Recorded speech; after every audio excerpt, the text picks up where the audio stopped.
Welcome to our latest installment of Chic Talk for A Pile of Chic and Examiner.com. And today we are so excited and honored to have Jhene Aiko with us.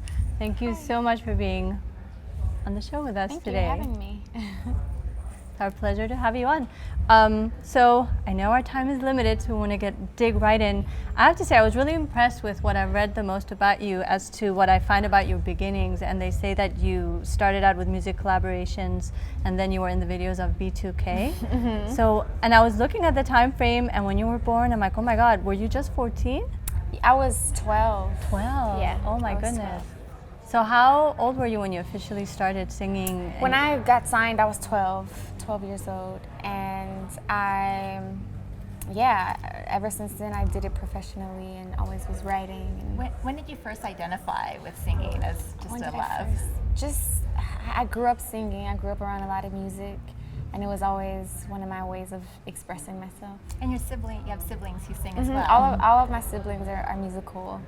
And we've always been, my mom is like super creative, and my dad, he always wanted to be a singer-songwriter, so he was always writing and singing.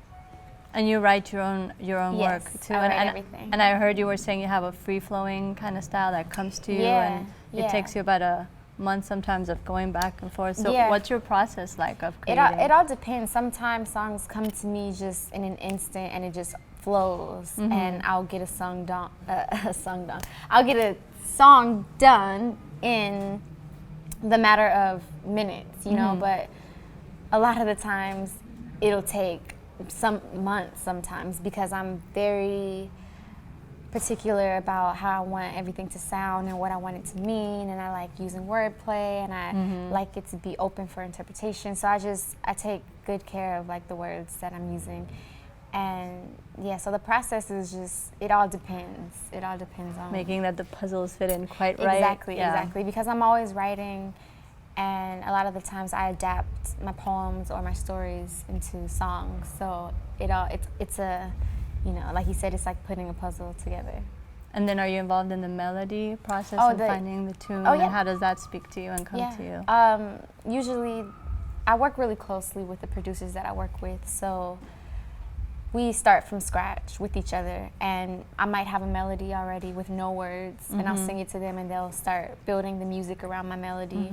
I might have a concept with no words or a melody. I'll just say, this song, I feel like it should be about this, and then we'll just go back and forth. They'll play something, I'll sing something, and then they'll add a little more, and then I'll add some words, and we just go back and forth. So.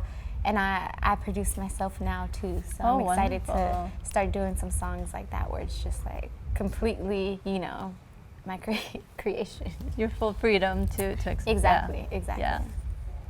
And then I see that you were set to release your debut album originally 2003, My Name is Jhene, and then that was never released. Right. And then if I understand correctly, part of that was too that you chose to part ways with Sony, and then you officially came out with your official debut in 2011. Yeah.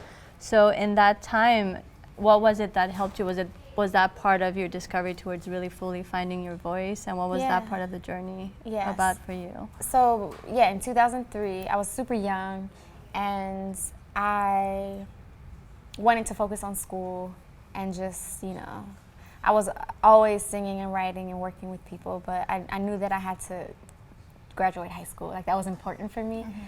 So I did that, and in between that time, I was going to school and I was learning and just experiencing life. I had, a job as a waitress, I had a job at the mall. I was just enjoying my time, like being a young person, you know what I mean? And while still writing, and I had my daughter in 2008. She's 6 now. And pretty much I was working when she was, around 1, 2, and I decided that it wasn't for me. Like, I wanted to be creative, I wanted to express myself. So I did the mixtape, Sailing Souls. Put that out, I believe, 2010, 2011. A long time ago, I don't know. And and it just kept, everything flowed after that, because I guess, and I've been getting more and more focused ever since then. So yeah. Listen, I've read some of your poetry that you've published on your site, and you're a great writer. I feel like you should publish a book of your writing. Yeah, it'd be very inspiring. Thank you. But it's really cool that you chose to live a teenage life instead of go straight into and continue with entertainment. Yeah, because when I started to sing, I was put on homeschool, like an independent study, where I went into to sit down with the teacher like every other week. And even though I had my own friends, it was just kind of like, it was just so, I don't know, I just felt, so by myself. Like I didn't get the experience of like the social experience of school. And so I just decided that I wanted to do that more. So the last years of my high school years, I went to a community college, and like that was my high school / college experience. And it was really, I liked it, and I liked to work, so I loved having my job at the mall, and yeah. And it gave me great experiences and great, real life things to talk about in my music. Well, that's what fascinates me about your story, the layers that you have between living in the two worlds, because here you are and you had this incredible beginning at just 12, and then you had the maturity to say that you needed more normalcy, but then you had a daughter so young, and then now you're juggling creativity with being a mother, and then when you made your debut with the mixtape, you had incredible collaborations.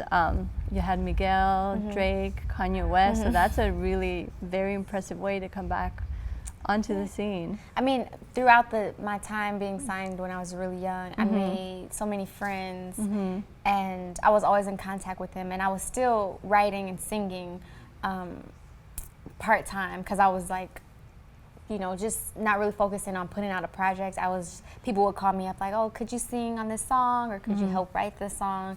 And I was, still doing that. So when it came down to it, I knew who I could call and who was gonna like be ready to work, and that's what happened.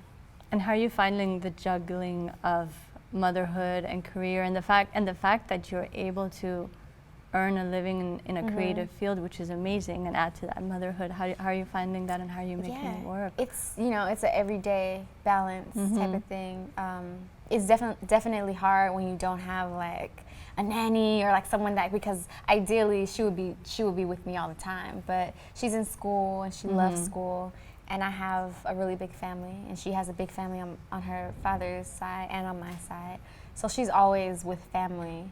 And that's how I grew up too. I'm the youngest of 5, and my mom is the oldest of 5, so there was lots of cousins and aunts and uncles, and we were always just like at each other's house, and so that's what and I think that's good. Like she's getting to experience family. That's lovely. And then the genre, I heard there's like a new, instead of R&B, there's like a new genre, PB R&B is what they call you as, but then you identify with different genres. I heard that you've done more experimental stuff and psychedelic stuff. So what speaks to you the most, or what would be the label you would give yourself? I wouldn't give myself a label. I think that I grew up listening to so many different things, and I feel like I adapt to so many different things, of even the things that I like and the things that I do. I just feel like it's a wide range, and that's all reflected in my music. I grew up in a family where we were able to be open-minded about things, and nothing was very strict. We weren't told that we had to do this or we had to do that, and that allowed us to just explore, and I think that's what I'm doing with my music. And so as long as I'm alive, I'll be exploring and experimenting, and there's definitely things that I know that I like to do with my music, but as I get older, I don't think it hurts to just, it's like I said, to explore and experiment. Yeah, to see how your voice wants to exactly come out. Yeah, exactly. Have you had any challenges, like breaking into the industry or as a performance artist, and what did you do to overcome them?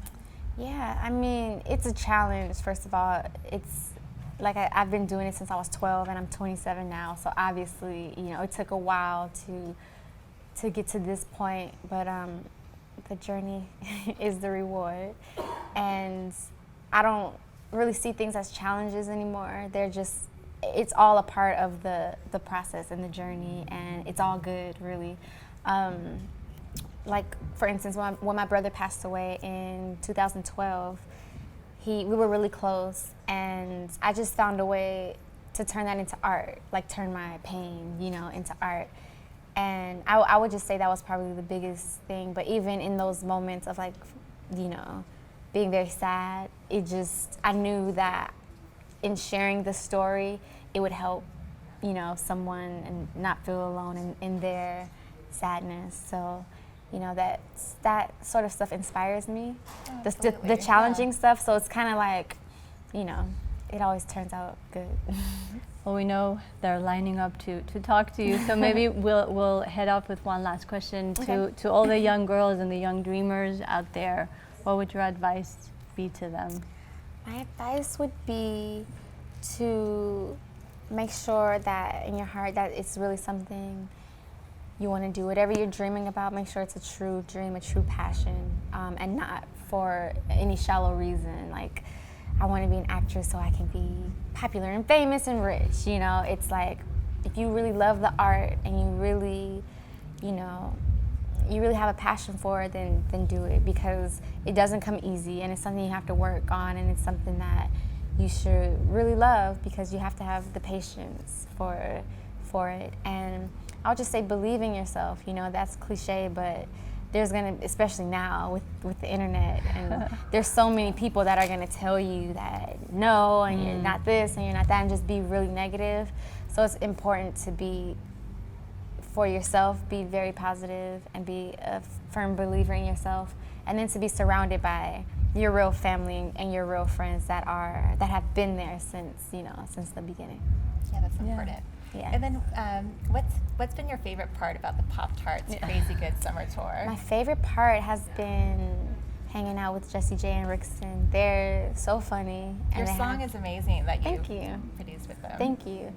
Yeah, you know, that whole process, just because the Rixton and Jessie J have such good energy, that it's just a positive, you know, experience every time.